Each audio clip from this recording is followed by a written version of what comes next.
Ngibingelele ngikwamukele ke mbukeli ohlelweni lethu oluthi Sizani. Lapha ke silalela izinkinga zabafowethu nodadewethu emakhaya, emsebenzini, ebudlalwaneni babo noma emphakathini abahlala kubo. Nawe ke mawunenkinga ungasibhalela kunansi inombolo, usibhalele ku-WhatsApp kule nombolo evelayo lapha ngezansi. Usho ukuthi inkinga yakho ngabe ikuphi. Sobe sikucela ke usizo lapha kwi-show. Siza ukuthi ithini imibono yabantu, bathi abantu ungenza njani ukuze usizakale.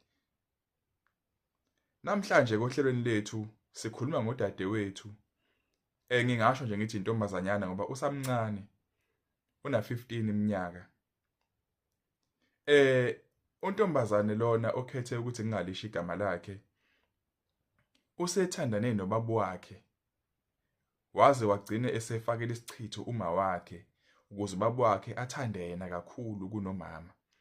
Manje lento isiyamudla ngaphakathi ngoba nobaba wakhe manje usejola naye ngisho khona umama akasenandaba nokuthi umama ukhona ngoba umama naye sengazi ukuthi manje usekwamukelile ukuthi bayisithembu yena nendodakazi yakhe kulo baba lo.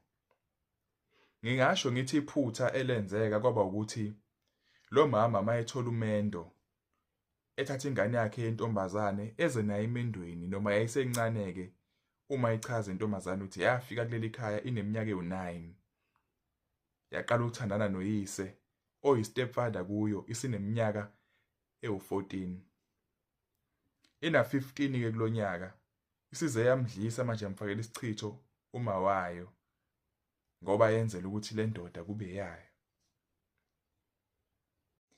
Manje ke untombazana akasazi enze njani. Akasabujabulela ubudlelwane noyise. Uthi kwakumnandi besatshontshana umama engazi.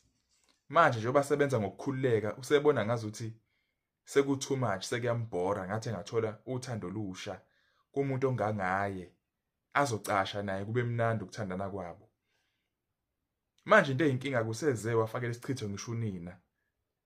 Wayinto eyisiyoyoyo engenandaba nalutho engathi akakubona okwenzakalayo noma sekwenzeka phambi kwakhe.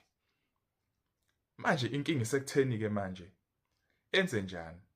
Atshela uyise ukuthi useyabonga yena yilobo budlelwane noma axolise kumama okwenzekile. Akasazi ukuthi uzophuma kanjani lesimo abhekene naso. Ngabe wena mbukeli uthini? Yini engamsiza kulolu daba lolu? Ithini imibono yenu? Sizani.